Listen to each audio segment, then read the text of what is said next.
రాధాకృష్ణ గారు నా వ్యాఖ్యలపై స్పందించినందుకు ధన్యవాదాలు. భుజాలు తడుముకుని నేరాన్ని అంగీకరిస్తూ ముందుకు వచ్చినందుకు మరొకసారి ధన్యవాదాలు. కాకపోతే అది చాలా బేలగా ఉంది, చాలా గందరగోళంగా కూడా ఉంది. దొరికిపోయిన నేరస్తుడి తత్రపాటు అందులో కనిపిస్తుంది. ఎంత పెద్ద నేరస్తుడైనా పోలీసులకు దొరికినప్పుడు ఇలాగే గందరగోళానికి గురవుతాడు. తప్పు చేసిన వాడు ఒప్పుకొని తప్పు గుర్తించి సరి చేసుకుంటే బాగుంటుంది, కానీ దాన్ని సమర్థించుకోవడానికి చేసే ప్రయత్నం ఇంకా ఇంకా తప్పులు చేయిస్తుంది. ఇవాళ మీరు రాసిన రాతల్లో కూడా అది స్పష్టంగా కనబడుతుంది. అసలు నేను ప్రస్తావించిన అంశానికి మీరు రాసిన రాతలకు సంబంధమే లేదు. ఆంధ్ర ప్రజలంటే తెలంగాణలో సెటిల్ అయిన వాళ్ళు మాత్రమే కాదు, ఆంధ్రాలో నివసిస్తున్న వాళ్ళు కూడా కుల మతాలకు అతీతంగా 90% మంది ప్రజలు కేసీఆర్ని ఇష్టపడతారు. హైదరాబాద్తో సహా తెలంగాణలో సెటిల్ అయిన వాళ్ళందరూ చంద్రబాబు కంటే కేసీఆర్ పాలనలోనే సుఖంగా, సంతోషంగా, స్వేచ్ఛగా ఉన్నామని భావిస్తున్నారు. ఈ విషయాన్ని 2018, 2023 ఫలితాలు స్పష్టంగా చెప్పాయి. సెటిలర్లంతా కేసీఆర్ వెంటే ఉన్నారు. నువ్వు ఎన్ని చెప్పినా కేసీఆర్ నుంచి సెటిలర్ను విడదీయలేవు. 2018 ఎన్నికల్లో కాంగ్రెస్తో పొత్తు పెట్టుకొని చంద్రబాబు కేసీఆర్ గారితో నేరుగా ఢీకొంటే చంద్రబాబును తిరస్కరించారు. కేసీఆర్ వెంటనే సెటిలర్లందరూ నిలబడ్డారు. 2023లో కూడా అదే పునరావృతం అయ్యింది. నీ విశ్లేషణ చెత్త పలుకు అని అర్థమవుతుంది. మాట్లాడితే ఆంధ్ర ప్రజలకు మేమే టేకేదారులం, నేను చంద్రబాబు అన్నట్లు మీరు చెప్పుకున్నా ఏపీ ప్రజలు చంద్రబాబును తిరస్కరించిన సంగతి గుర్తుపెట్టుకోండి. కానీ ఆంధ్రప్రదేశ్కు చెందిన ఒక వర్గం వారు కొద్ది మంది మొదటి నుండి తెలంగాణను వ్యతిరేకించే వాళ్ళు ఇక్కడ కొన్ని స్లాటర్ హౌజులు పెట్టి నడుపుతున్నారు. అడుగడుగున మా నాయకులను కించపరిచే విధంగా, మా నాయకుల వ్యక్తిత్వాలను హననం చేసే విధంగా ప్రవర్తిస్తున్నారు. వాళ్ళతోనే మా పంచాయతీ, వాళ్ళ ముసుగులు తీసి వాళ్ళ భర్తం పడతామని మాత్రమే నేను చెప్పినా. ఏ ఆధారం లేకుండా పుంకాలుగా వేల కొద్ది పేజీలు మా నాయకులపై రాసిన రాతల గురించే నేను ప్రస్తావించిన. మీడియా విలువలు, జర్నలిజం విలువల గురించి మాత్రమే మాట్లాడిన. కానీ మీరు ఆ అంశాన్ని వదిలేసి కేసీఆర్ గారిపై, కేటీఆర్ గారిపై, బీఆర్ఎస్పై మీ అక్కసినంతా వెళ్ళబోసుకున్నారు, విషయాన్ని వెళ్ళగక్కినరు. కేసీఆర్, కేటీఆర్ వ్యక్తిత్వాలపై జరిగిన దాడి లక్షలాది మంది అభిమానులు, కార్యకర్తల హృదయాలను గాయపరిచిన సంఘటనలు మీకు చాలా చిన్నవిగా కనపడ్డాయి. అవి పట్టించుకోవాల్సిన అంశమే కాదని మీరు సెలవిచ్చారు.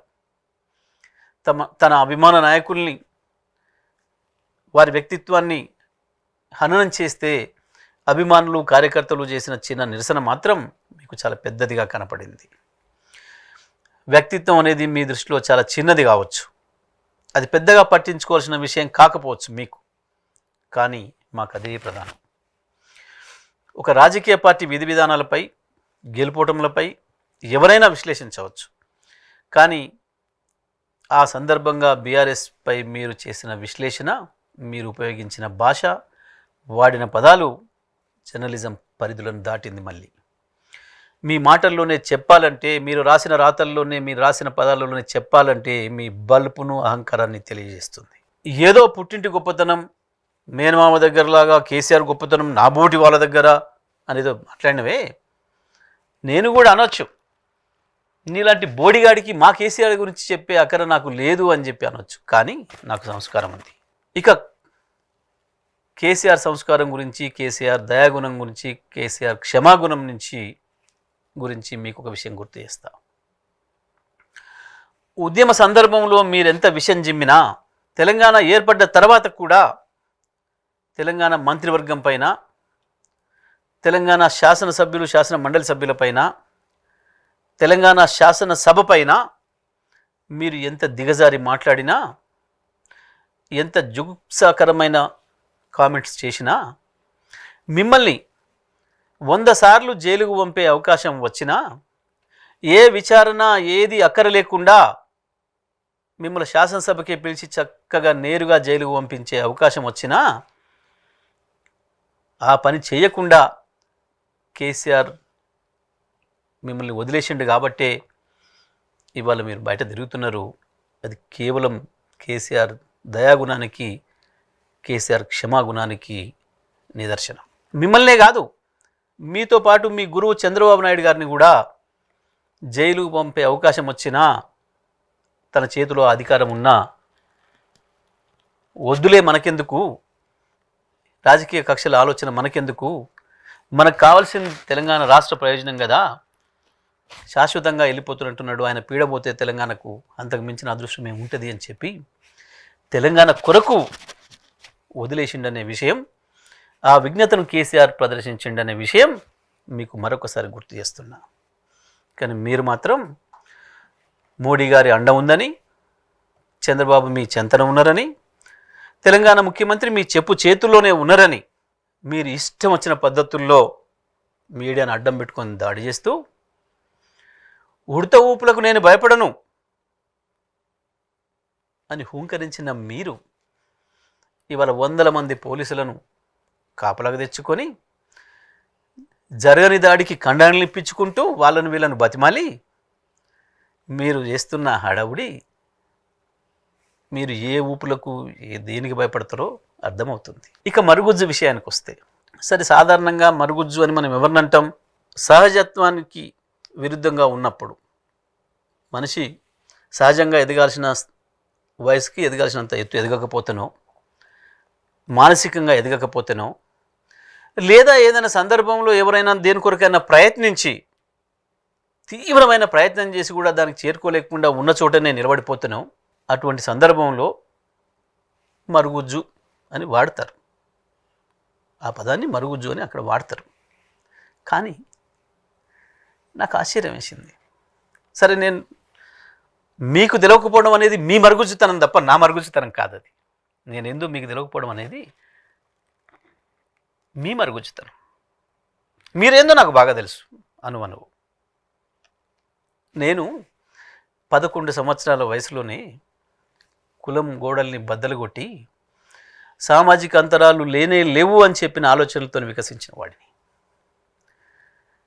16 ఏళ్లకే పీడిత ప్రజల కొరకు ప్రాణం ఇవ్వటానికి వెళ్ళిన వాడిని, సమాజం కొరకు ఆరాటపడ్డవాడిని. ఆ తర్వాత నాకు జన్మనిచ్చిన ఈ నేల తల్లి విముక్తి కావాలని 25 ఏళ్లుగా నమ్ముకున్న నాయకుడు కేసీఆర్ వెంట నడుస్తూ 14 ఏళ్ళు విరామం లేకుండా, రాజీ లేకుండా పోరాటం చేసిన వాడిని. 10 సంవత్సరాలు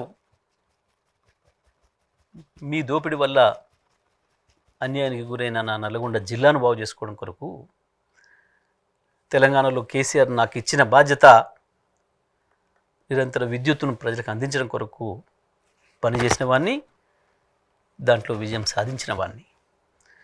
ఇక నా పరిపక్వత ఏందో, నా రాజకీయ ప్రస్థానం ఏందో అందరికీ తెలిసి ఇవ్వాలి. ఇక మీ గురించి మాట్లాడుకుందాం. మీరు రాసిన పోలిక పాపం తల్లిదండ్రుల సహకారంతో తల్లిదండ్రులు పంపిస్తే అది ఏ రాష్ట్రానికైనా ఏ దేశానికైనా వెళ్ళి చదువుకునే, పాఠశాలకు వెళ్ళి చదువుకునే పిల్లలకు బతుకు తెరువు కొరకు వచ్చి ఇక్కడ దోపిడీ ప్రారంభించి అనేక రకాలుగా అధికారాన్ని చేతులకు తీసుకొని మేమే శాసిస్తామన్న మీలాంటి దోపిడీదారులకు పోలిక పెట్టి చెప్పిన మీ జ్ఞానం ఎంత మరుగుజ్జో అర్థమవుతుంది. ఇక రామోజీ గారితో పోల్చుకొని, వారితో పోటీపడి వారికంటే నేనేం తక్కువ అని అనుకొని మీకు మీరే ఊహించుకొని మీ స్వీయ మానసిక ధోరణిలో కనీసం వారు ఉన్నప్పుడు ఆ పీఠం నాకు దక్కలేదు, వారు పోయిన తర్వాతనైనా ఆ పీఠంలో కూర్చుందామని చెప్పి ప్రయత్నం చేస్తుంటే, అది చేరుకోకముందే ఇంకెవరో ఇప్పుడే ఓనమాలు, జర్నలిజంలో ఓనమాలు మొదలుపెట్టిన వాడోడో నాకు పోటీకి వచ్చిండు, నా మీద జరగాల్సిన దాడి వాడి మీద జరిగి ప్రచారం అంతా వణికిపోతుంది అన్న భయంతో లేని దాడిని సృష్టించుకొని, పోలీసులు పిలిపించుకొని, అడిగి మరీ కండలు ఇప్పించుకొని మీరు చేస్తున్న హంగామా మీ మరుగుజ్జు స్థాయిని తెలియజేస్తూ ఉంది. నువ్వు అనుకున్న చోటికి చేరుకోలేక అక్కడే నిలబడిపోయినవే, అది మరుగుజ్జుతనం. ఇక మీడియా నేనేమైనా చేస్తా, నేనేమైనా చేసి మిమ్మల్ని బదనాం చేస్తా, మీ పైన మట్టి పోస్తా, మీ పైన రంగులు పోస్తా, మీ పైన బురద పోస్తా అని చెప్పి భయపెట్టించి బ్లాక్మెయిల్ చేసి మీ వీడియోలకు పిలిపించుకుంటున్నా సెలబ్రిటీలు, రాజకీయ ప్రముఖులు కావచ్చు, వ్యాపార ప్రముఖులు కావచ్చు, సినీ ప్రముఖులు కావచ్చు, అందులో మగవాళ్ళైనా కావచ్చు, ఆడవాళ్ళైనా కావచ్చు, మీ దగ్గరికి వచ్చినప్పుడు మీరు వాళ్ళ పట్ల ప్రవర్తిస్తున్న తీరు, మీరు వాళ్ళకి వేసే ప్రశ్నలు మీ మరుగుజ్జుతనానికి నిదర్శనం. కనీసం పాపం వాళ్ళ ఇళ్ళల్లో వాళ్ళ కుటుంబ సభ్యులు ఉంటారు, వాళ్ళు ఎంత వేదనకు గురవుతారు. ఇక్కడికి వచ్చిన వాళ్ళు మీ పట్ల భయంతో ఎంత హింసపడుతున్నారు అన్న విషయాన్ని కూడా గ్రహించలేని మీ మానసిక పరిస్థితి మరుగుజ్జుది. ఇవాళే కాదు, చాలా కాలం నుంచి చాలామంది మహిళా సెలబ్రిటీలని ఆ రోజుకి వాళ్ళకు జనంలో ఉన్న పాపులారిటీని మీ మీడియా అవసరం కొరకు ఇంటర్వ్యూలు చేయాలి, దాని ద్వారా ప్రచారం పొందాలన్న దుగ్ధతోని మీరు పిలిస్తే కూడా చాలామంది మీ స్టూడియోకి రావడానికి భయపడి వెనుకంజ వేసిందనేది వాస్తవం. ఇప్పటికి కూడా చాలామంది రావడం లేదనేది వాస్తవం. ఇక మీరు బతిమాలితేనో లేదా బాలంతల వాళ్ళు మీ దగ్గరికి వచ్చిన ముఖ్యమంత్రుల పట్ల కావచ్చు, మంత్రుల పట్ల కావచ్చు, ఇతర ప్రజాప్రతినిధులు, ప్రముఖులు ఎవరైనా కావచ్చు, వాళ్ళకి మీరు ఇచ్చే స్వాగతం, ఎవరైనా ఇంటికి వస్తే ఇంటి ముందటికి వెళ్ళి వాళ్ళని ఆహ్వానించడం అనేది కనీస మర్యాద వాళ్ళెవరైనా. కానీ మీ ప్రవర్తన, వాళ్ళ పట్ల మీ ప్రవర్తన, మీరు వాళ్ళకి ఇస్తున్న గౌరవం మీ కురిచ సంస్కారానికి నిదర్శనం. దాన్నే మరుగుజ్జుతనం అంటారు. ఇంకా ఇవాళ ప్రపంచమంతా కులమతాల గోడల్ని బద్దలు కొట్టుకొని నాగరికత వైపు పోతుంది. కానీ 40 ఏళ్ల క్రితమే పత్రికా రంగంలోకి వచ్చిన మీరు, మీ ఆలోచనలు ఇంకా కుల చట్రంలోనే ఇరుక్కొని ఉండడం అనేది మీ మరుగుజ్జుతనానికి నిదర్శనం. మీరు అంతకంటే ఎక్కువ ఎదగలేకపోయినారు, వాటి నుంచి బయట రాలేకపోయినారు, ఇంకా దాంట్లోనే పనిచేస్తున్నారు. నిజమే, మీ జాగీరా కదా మీరు అన్నది. మేము జాగీర్దారులం కాదు, మేము కాపలాదారులం అనే విషయాన్ని కేసీఆర్ గారు 100 సార్లు చెప్పారు. అవును, మేము తెలంగాణ తల్లి వాకిట జాగిలాలం.